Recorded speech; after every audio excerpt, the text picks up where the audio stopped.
Los abogados de los 37 procesados por el caso Metástasis intentan echar abajo el caso y piden que se declare la nulidad del proceso.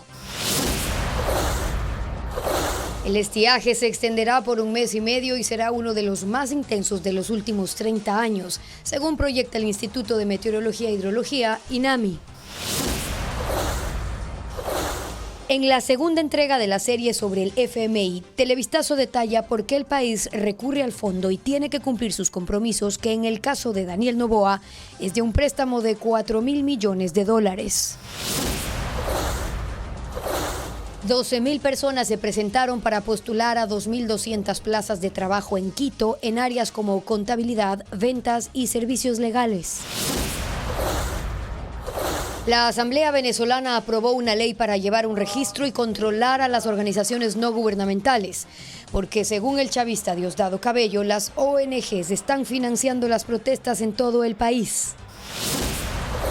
Amigos, bienvenidos a Televistazo. Empezamos con lo más destacado. Este viernes se reinstaló la audiencia preparatoria de juicio en contra de 37 procesados por delincuencia organizada en el caso Metástasis. La defensa de los implicados alegó la nulidad del proceso por supuestas inconsistencias. Paul Romero con el informe. Este viernes, el conjuez de la Corte Nacional de Justicia, Manuel Cabrera, con 30 minutos de retraso, reinstaló la audiencia preparatoria de juicio en contra de 37 procesados por delincuencia organizada en el caso Metástasis. A la audiencia asistieron de forma presencial el expresidente del Consejo de la Judicatura, Wilman Terán, uno de los principales acusados por la Fiscalía en esta trama de corrupción judicial que involucra a exjueces, exfiscales, narcotraficantes, abogados y expolíticos. Terán denunció un supuesto fraude procesal y pidió que se declare nula la investigación fiscal. Entre los argumentos dijo que se rompió la cadena de custodia de 7 dispositivos celulares del narcotraficante Leandro Norero, asesinado en la cárcel de La Tacunga en 2022, en los que se encontró la información que la involucra. También señaló que ha solicitado la recusación de la fiscal Diana Salazar y del fiscal subrogante Wilson Toainga. Alegó que no garantizaron la reserva de los implicados. El abogado del ex asambleísta del correísmo, Ronnie Aliaga, quien se encuentra prófugo, también pidió la nulidad por una supuesta violación del debido proceso. La defensa de Javier Jordán, acusado por la Fiscalía de ser el administrador de los bienes de Norero, solicitó la nulidad parcial desde el momento en que la Fiscalía realizó la revisión de los celulares del narcotraficante por no haber notificación a los vinculados. La procesada Claudia Garzón, ex integrante de la Comisión de Pacificación de las Cárceles, también acudió a la audiencia que continúa hasta que termine la intervención de todos los abogados de los implicados. En esta etapa del proceso, el conjuez Cabrera deberá declarar la validez o nulidad del caso. El caso Sinohydro, que investigó al expresidente Lenín Moreno y otras personas, tiene nueva fecha para el dictamen fiscal y llamado a juicio. La audiencia será en 1 mes, lo informa Fabiola Santana. Se reactiva el caso Sinohydro, que investigó por cohecho al expresidente Lenín Moreno, su círculo familiar y a otras personas. El 16 de septiembre se instalará la audiencia en la que será sustentado el dictamen fiscal y el llamado a juicio de los 25 procesados. La audiencia fue convocada por el conjuez Manuel Cabrera luego de diferimientos desde julio del año pasado, cuando concluyó la instrucción fiscal. En esta ocasión, el magistrado advirtió que no se aceptarán nuevos pedidos de diferimiento por la designación de nuevos abogados y pidió la presencia de la Defensoría Pública. También dispuso el traslado a la Corte de los presos del caso, pidió a los abogados que residen en Quito que comparezcan de manera presencial y a los que están fuera que lo hagan vía videoconferencia. Las investigaciones previas del caso Sinohydro iniciaron en marzo de 2019. 4 años después se procesó penalmente a 40 personas, incluidos Lenín Moreno, su esposa, hija, 2 hermanos, empresarios ecuatorianos y chinos. 25 serán los acusados en la audiencia que se instalará en 1 mes. Según la Fiscalía, entre 2009 y 2018 operó una red de corrupción alrededor del proyecto hidroeléctrico Coca-Codo Sinclair, que manejó sobornos por $76 millones. Las coimas fueron entregadas por la constructora china Sinohydro mediante terceros y falsos contratos de consultorías. La mayoría de los procesados están fuera del país o con medidas alternativas a la prisión. Sin embargo, el delito de cohecho puede ser juzgado en ausencia. El Consejo de la Judicatura frenó el concurso para jueces de la Corte Nacional de Justicia. La decisión fue tomada esta madrugada por el Pleno. Los consejeros dispusieron que en 10 días 4 direcciones de la Judicatura presenten un informe de la contratación de la empresa Métricas Web, que no tiene experiencia para practicar las pruebas, entre otras irregularidades. La Contraloría empezó hoy un examen especial para establecer responsabilidades por ese contrato. Y se enreda la narrativa oficial del golpe de Estado. Mientras el presidente de la República rechazó en una carta que la vicepresidenta Verónica Abad busque su destitución por el presunto delito electoral de violencia política de género, su asesora Diana Jacome pide la destitución de Abad por las mismas causales. El guión sigue su orden. Hay más contenido para la nueva novela que se cocina desde el poder.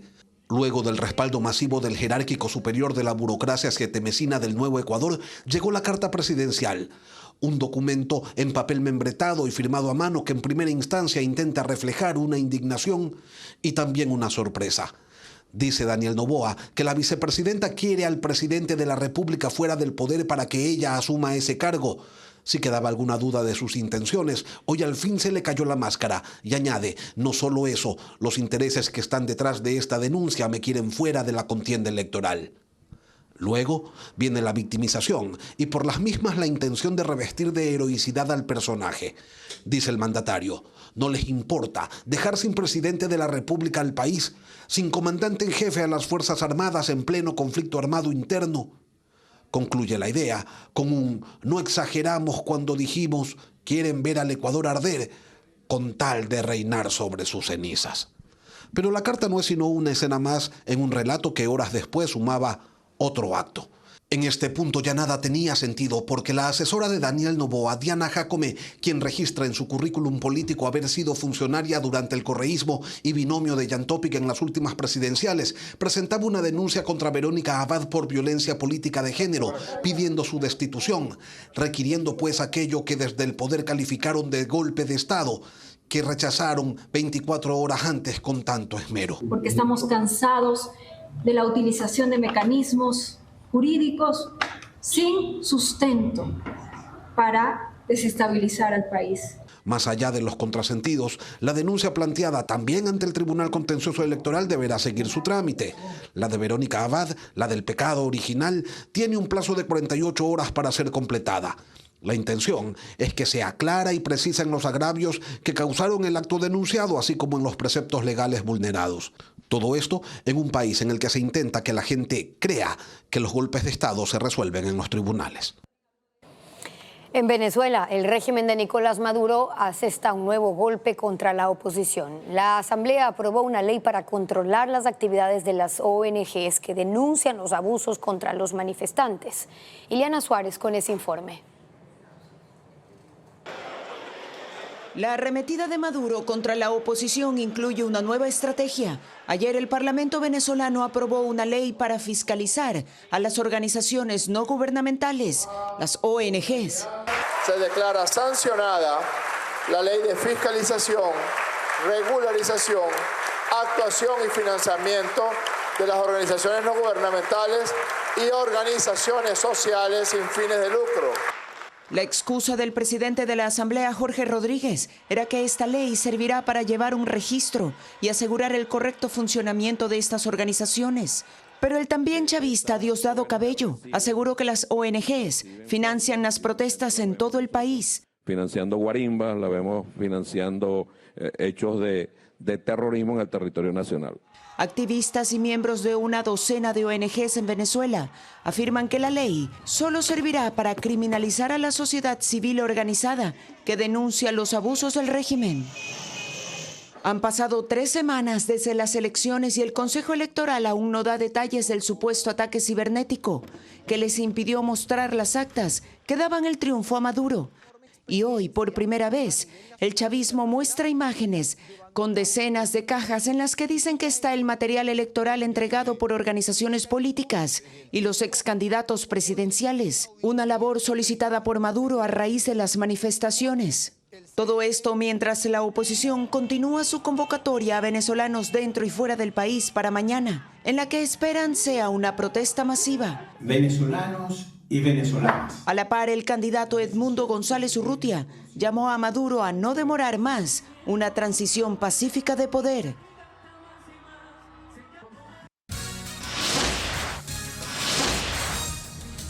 La sequía continuará en el Austro, donde se encuentran 4 centrales hidroeléctricas. Según el INAMI, el estiaje será uno de los más...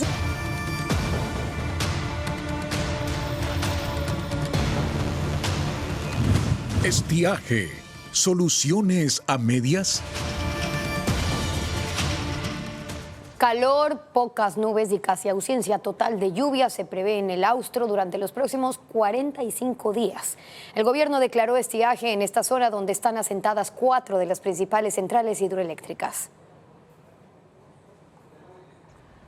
La sequía continuará en la región del Austro, en donde se encuentran 4 centrales hidroeléctricas que dependen de grandes cantidades de agua para funcionar.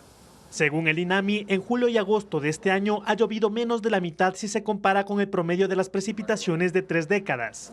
Altas temperaturas, poca nubosidad y lluvias esporádicas se prevé que será el comportamiento del clima el próximo mes y medio. La temporada seca suele extenderse hasta el mes de septiembre. Es decir, octubre, noviembre ya solemos empezar en una transición, ya una época lluviosa. La Sierra Centro-Sur suma 35 días sin lluvias significativas, lo que provoca bajos caudales de los ríos que alimentan al complejo hidroeléctrico de Paute.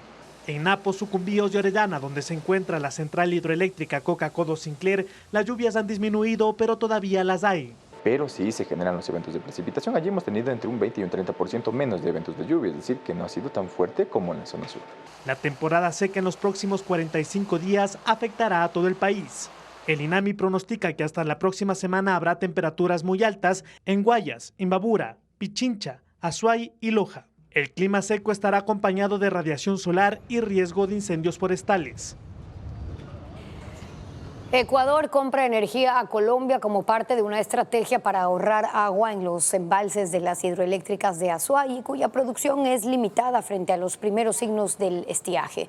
Diego Cuenca informa que en lo que va de este año, el gobierno ha pagado más de 91 millones de dólares en energía importada del vecino país. La Corporación Eléctrica del Ecuador, CELEC, está limitando la generación de energía en las 3 hidroeléctricas del complejo Paute en Azuay para ahorrar agua y preservar sus embalses, debido a que ya empezó la sequía. Y para compensar, Ecuador está comprando energía a Colombia.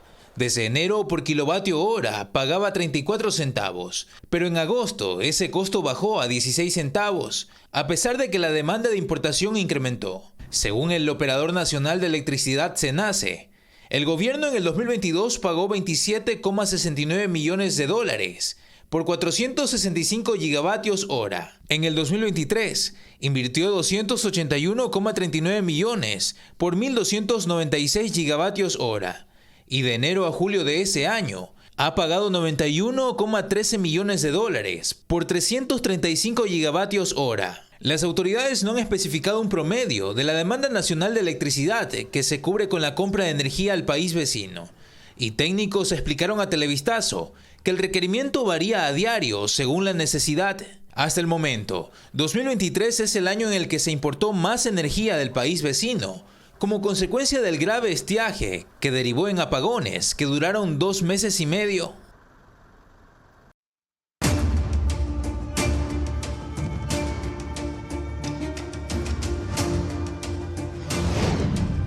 FMI, ancla o remolque.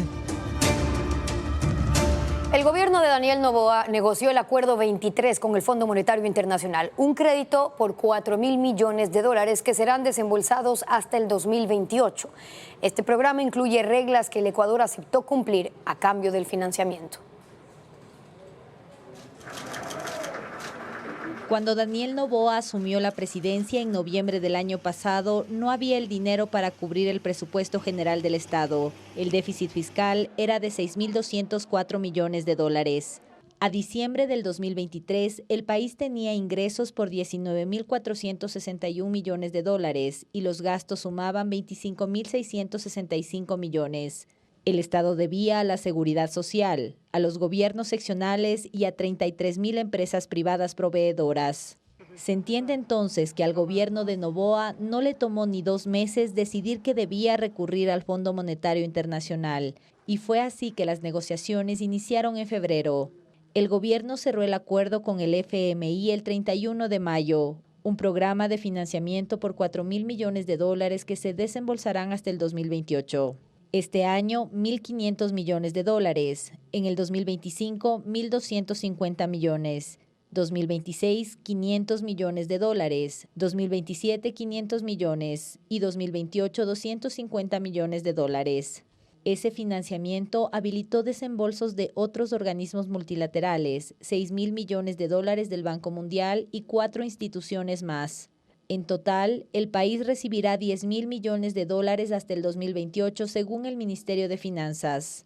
Es el dinero que necesita el país para mantener su economía a flote, y si no fuera el FMI el prestador, tendría que ser otro. Como es obvio, el Fondo Monetario, así como otros organismos multilaterales, no regalan el dinero, lo prestan, con tasas de interés bajas, pero con reglas que el país que busca el financiamiento acepta o rechaza.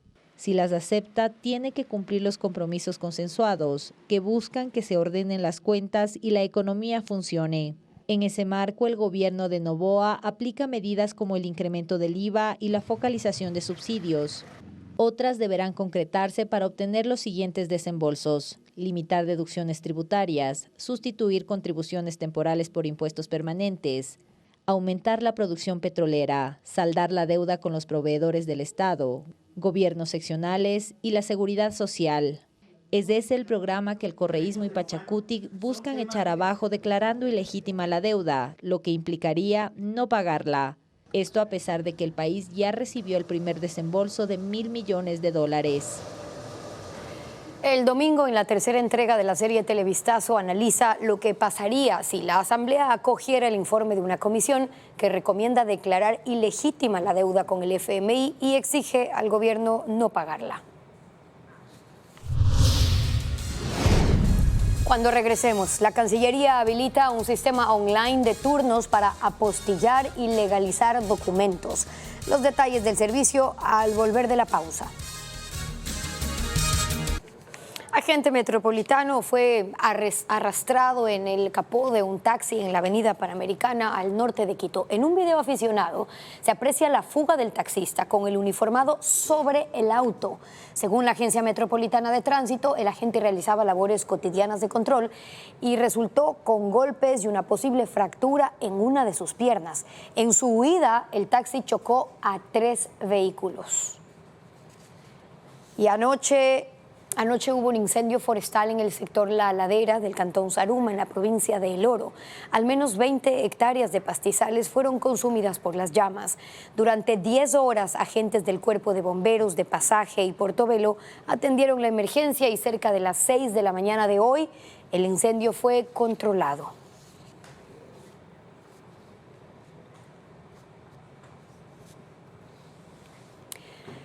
Países de Medio Oriente están en vilo mientras Israel espera la represalia de Irán, que prometió venganza luego de la muerte de un alto mando de Hamás en su territorio. En tanto, la comunidad internacional redobla esfuerzos por alcanzar la paz en la Franja de Gaza, con la esperanza de que no se amplíe aún más ese conflicto. Ministros de Exteriores de Reino Unido y Francia viajaron juntos a Israel para liderar conversaciones para un alto al fuego con mediación internacional. En Qatar hay otra delegación, incluida una comitiva de Estados Unidos, en un esfuerzo más para que la guerra en Gaza llegue a su fin. A la par, múltiples manifestaciones en Tel Aviv exigen al primer ministro Benjamín Netanyahu una negociación que traiga de vuelta a los rehenes. Este nuevo impulso coincide con el anuncio de los muertos palestinos en la franja, que superan los 40.000 tras 10 meses de combate. A finales del mes pasado, Irán prometió vengarse tras el asesinato en Teherán de un alto dirigente de Hamás. Señalan a Israel como el culpable del asesinato, pero han transcurrido casi 2 semanas y no se ha materializado ninguna respuesta a gran escala, lo que mantiene en vilo a Israel y al resto de Medio Oriente.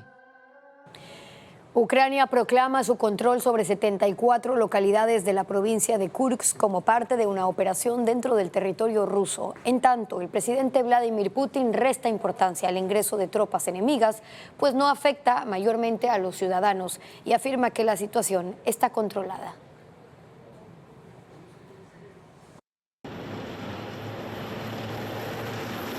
La ofensiva ucraniana en territorio ruso entra en su segunda semana y avanza en varias direcciones desde la ciudad rusa de Sucha. El presidente Volodymyr Zelensky señala que 100 soldados rusos fueron detenidos y que se usarán para un futuro intercambio de ucranianos que fueron tomados como prisioneros de guerra. Ucrania afirma que el ingreso de tropas a territorio ruso ha conmocionado a Moscú y era necesario para aliviar los fuertes combates en el este del Donbass, a la par que solicita más armas a los países aliados. En respuesta, Rusia ha direccionado varias de sus tropas en el este de Ucrania hacia la provincia de Kursk, donde 121.000 personas han sido evacuadas. Sin embargo, el presidente ruso Vladimir Putin se muestra tranquilo. Dijo que a pesar de que el gobierno de Kiev quiso provocar malestar social en su país, no lo ha logrado. Y tampoco hay retrocesos en la operación militar en el este de Ucrania. Agrega que esta incursión, que comenzó el 6 de agosto, parece ser un intento de Kiev de obtener una mejor posición de demandas para futuras conversaciones de paz, con miras a poner fin a la guerra. En Estados Unidos, las autoridades en Chicago ultiman detalles para la Convención Nacional Demócrata que inicia el lunes y durará 4 días. Se realizará en el United Center, un estadio situado en el oeste, donde se darán los discursos nocturnos. La principal misión del partido será mostrar unidad y dar respaldo a la vicepresidenta Kamala Harris, que será la protagonista del evento. Una vez concluida la convención, el próximo jueves, quedarán solo 75 días para las elecciones presidenciales. Y el alcalde de Durán, Luis Chonillo, salió del país el mismo día que se realizaron una serie de allanamientos en instituciones municipales. También está fuera del Ecuador el subdirector de la Agencia de Tránsito. Este último tiene ya una boleta de detención para fines investigativos. Los teléfonos incautados en Panamá al negro Tulio describió cómo operaba la mafia en 4 instituciones públicas. El alcalde de Durán, Luis Chonillo, salió del país la tarde del miércoles, día en el que capturaron a 23 personas, entre ellas a 10 funcionarios de instituciones municipales, que son investigados por delincuencia organizada, narcotráfico, tráfico de armas, tierras y otros delitos. El alcalde Chonillo hasta ahora solo se ha pronunciado en su cuenta de la red social X, en la que indicó que cada vez que se interviene en Durán, se elevan las alertas y que colaborará con la información necesaria, aunque no dijo nada de su viaje. Televistazo se contactó con los comunicadores del municipio, quienes indicaron que no hay voceros para hablar de este caso, pero informaron que la salida de Chonillo no está relacionada a las investigaciones y corresponde a temas personales, por los cuales mensualmente debe ausentarse del Ecuador. Otro funcionario fuera del país es el subgerente general de la Agencia de Tránsito de ese cantón, Luis Samaniego. Viajó el 10 de agosto y contra él hay una boleta de captura con fines investigativos.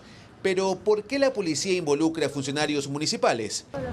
Durante la audiencia de formulación de cargos, se determinó que los teléfonos incautados a alias Negro Tulio, uno de los cabecillas de los Chone Killers, fueron clave para evidenciar la alianza entre esta mafia y trabajadores municipales. La Cancillería promueve en Guayaquil el uso del sistema de turnos para el servicio de apostilla y legalización de documentos. También el Ministerio de Educación alista la habilitación del Centro de Formación Digital Me Capacito para los docentes.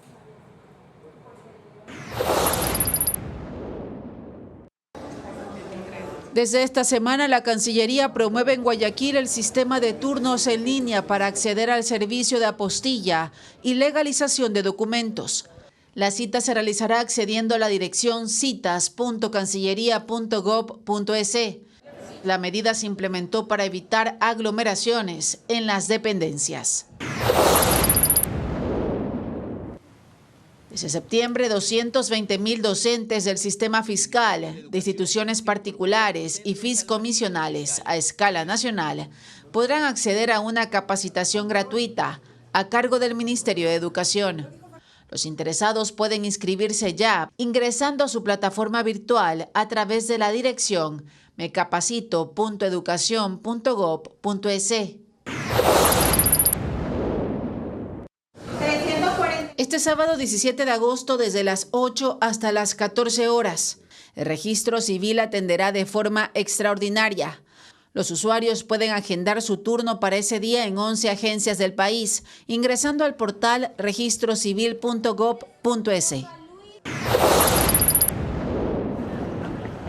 Desde el 1 de septiembre, los que visiten los países de la Unión Europea deberán usar un equipaje de mano con dimensiones de 55 por 40 por 20 centímetros y no exceder los 10 kilogramos o las 22 libras. Si cumple con ello, no pagarán un valor adicional. También consta como límite máximo el transporte de 100 mililitros.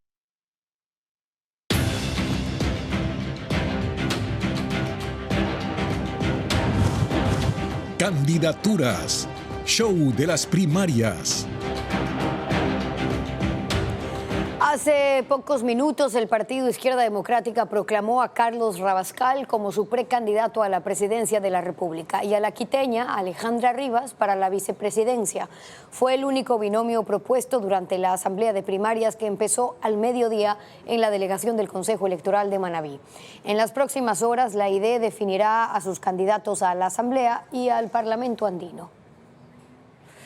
Tras realizar sus elecciones primarias de forma virtual, 3 organizaciones oficializaron a sus binomios presidenciales y se trata de las organizaciones Reto, Amigo y el Partido Sociedad Patriótica. Empresarios, políticos y militares en servicio pasivo los conforman. Luisa María Heredia con el informe. 3 binomios se sumaron en las últimas horas a la larga lista de aspirantes a Carondelet. Eduardo Sánchez fue presentado en una concentración popular en Monte Sinaí como el precandidato a la presidencia del movimiento Renovación Total Reto, agrupación política que sostiene diálogos para establecer una alianza con el movimiento Revolución Ciudadana. De hecho, a inicios de semana, Sánchez publicó en sus redes una foto en la que aparece con la precandidata del correísmo, Luisa González, y escribió la frase: en el lugar correcto, unidad con preparación. Sánchez es empresario, hijo de Bolívar Sánchez, uno de los 20 condenados del caso Sobornos. Lideró Reto en 2023, cuando respaldó la candidatura presidencial de Javier Herbas. En esas elecciones incluso fue candidato asambleísta, pero no obtuvo los votos suficientes para llegar al pleno. Su compañera de fórmula es la también empresaria Lorena Caicedo, a quien no se vio en el evento. El Movimiento Acción Movilizadora Independiente Generando Oportunidades Amigo, por su parte, en la convención nacional que realizó de manera virtual este jueves, designó a Juan Iván Cueva como su precandidato a la presidencia. Cueva es ingeniero en electrónica. Trabajó en la Corporación Nacional de Telecomunicaciones CNT y en el Ministerio de Telecomunicaciones. Llegó a ser subsecretario. Es emprendedor. Inició una cervecería artesanal en Loja, de donde es oriundo, y creó una plataforma de comunicación política con la que empezó a hacer campaña. En redes sociales aparece recorriendo el país y haciendo los bailes de moda. La parlamentaria andina y ex militante socialcristiana Cristina Reyes completa el binomio. Y el Partido Sociedad Patriótica confirmó luego de hacer sus primarias a Andrea González Nader como su carta presidencial, quien participará en una segunda contienda electoral consecutiva. La ambientalista fue candidata a la vicepresidencia en las elecciones anticipadas de 2023, en el binomio conformado con Fernando Villavicencio por la alianza entre los movimientos Gente Buena y Construye. Villavicencio fue asesinado previo a los comicios. Lo reemplazó Cristian Zurita, con quien González quedó en tercer puesto. El compañero de fórmula de González. Miles de personas asisten al Centro de Exposiciones Quito, donde se desarrolla la Feria Laboral con Quito. La atención será hasta las 16 horas y Valeria Navarro nos cuenta cuáles son los requisitos para asistir a este evento que es gratuito. 12.000 personas asisten a la Feria Laboral de Conquito en el Centro de Exposiciones. 63 empresas ofertan 2.200 puestos de trabajo en talento humano, contabilidad, desarrollo organizacional, administración de empresas, ventas, marketing, trabajo social y áreas legales. Hay 2 filas de atención, una para personas que sacaron turno y otra para quienes no tienen registro. Se les genera un código QR con sus datos personales, el nivel de educación, si es desempleado o busca otra oportunidad laboral. Cada hora ingresan alrededor de 1.500 personas. Caso estoy desde la pandemia sin trabajo. Entonces sí ha sido muy duro y mi profesión es de guía de turismo. Entonces me vengo a ver si es que hay algo factible, que se pueda abrir alguna oportunidad. 5 o 6 años y no logro encontrar un puesto de trabajo. Yo soy licenciada en educación. Los asistentes deben llevar la cédula y currículums impresos y digitales. Hay ofertas de pasantías para los estudiantes universitarios. La capital duplica el índice de desempleo en comparación con el resto de ciudades del país. Según Conquito, hay 88.000 personas sin trabajo formal. Es decir, lo que hoy sucedió físicamente en un día va a seguir funcionando todos los días de manera virtual. De las 12.000 personas que participan en la feria, 4.000 son bachilleres y el resto tienen estudios superiores. La mayoría de los asistentes tienen de 18 a 32 años. Las empresas buscan trabajadores que dominen el uso de la tecnología. La feria laboral se realizará hasta las 4 de la tarde. El bosque protector Huamag en Baños, en Tungurahua, es un área protegida desde el 2021. Su relieve extremadamente empinado se viste de árboles tan inclinados que parecen estar a punto de caer. El achotillo, sangre de drago y laurel son parte de sus 87 especies vegetales. Su zona hídrica está marcada por los ríos Huamag y Pastaza. Este sitio se ha convertido en un refugio de osos de anteojos, una especie en peligro de extinción en Ecuador.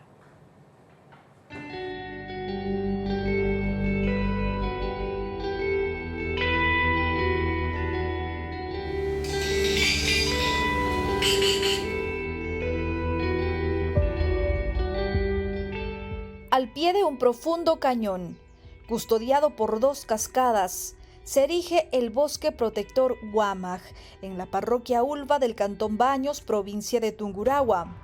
El ingreso solo es posible mediante una tarabita en el kilómetro 6 de la vía Baños-Puyo. Sus 207 hectáreas están en la zona de amortiguamiento de los parques nacionales Sangay y Yanganates, y esto le confiere una característica única: un relieve tan empinado que los árboles crecen en ángulos tan inusuales que parecen estar a punto de caer.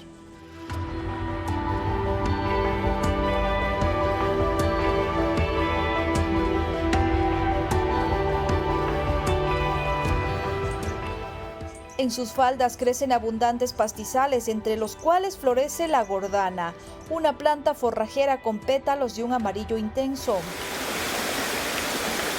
Al ascender 500 metros, un riachuelo abre paso al bosque virgen, cargado de árboles como el achotillo, sangre de drago y laurel, que alcanzan 25 metros y están rodeados de musgo.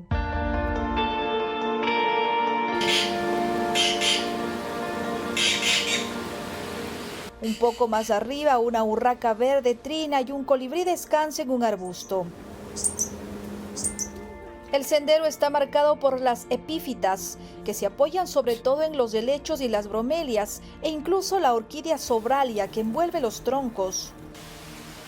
La hojarasca ha formado un suelo esponjoso que favorece la proliferación de hongos como el escobeta, que mide entre 7 y 8 centímetros, y el Lichen parmotrema, una mezcla de hongo y alga con márgenes ondulados. En 3 años se han censado 87 especies vegetales. Nuestro bosque tiene más de 100 años de antigüedad de no intervención del hombre.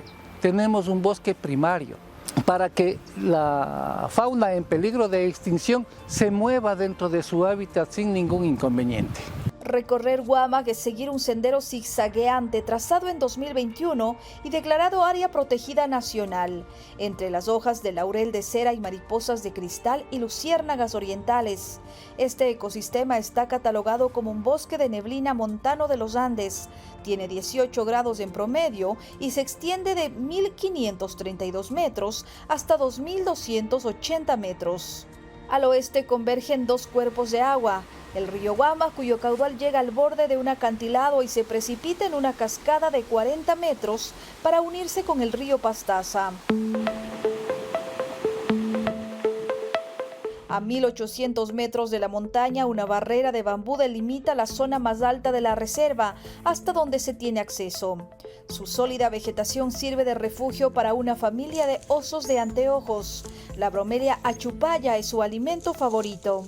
Esta especie en peligro de extinción en Ecuador comparte hábitat con el zorrillo, cuchucho y venado, parte de los 9 mamíferos identificados. En los 6 osos tenemos un poco más porque ahora ya asoman osesnos, osos pequeños, osos bebés, les hemos visto. 3 guías del Ministerio de Ambiente y un guardabosques de la Fundación Ecominga se encargan de vigilar y desarrollar un inventario de especies. Cogimos esas lanas o las fecas también que dejan por ahí los pumas o también los osos, cualquier animal. Entonces cogemos eso y llevamos al laboratorio para hacer los estudios. Tras 5 horas de caminata, a 2000 metros se devela una vista panorámica del bosque Huámaj, zona de transición entre los Andes y la Amazonía, donde el viento corre a 16 kilómetros por hora.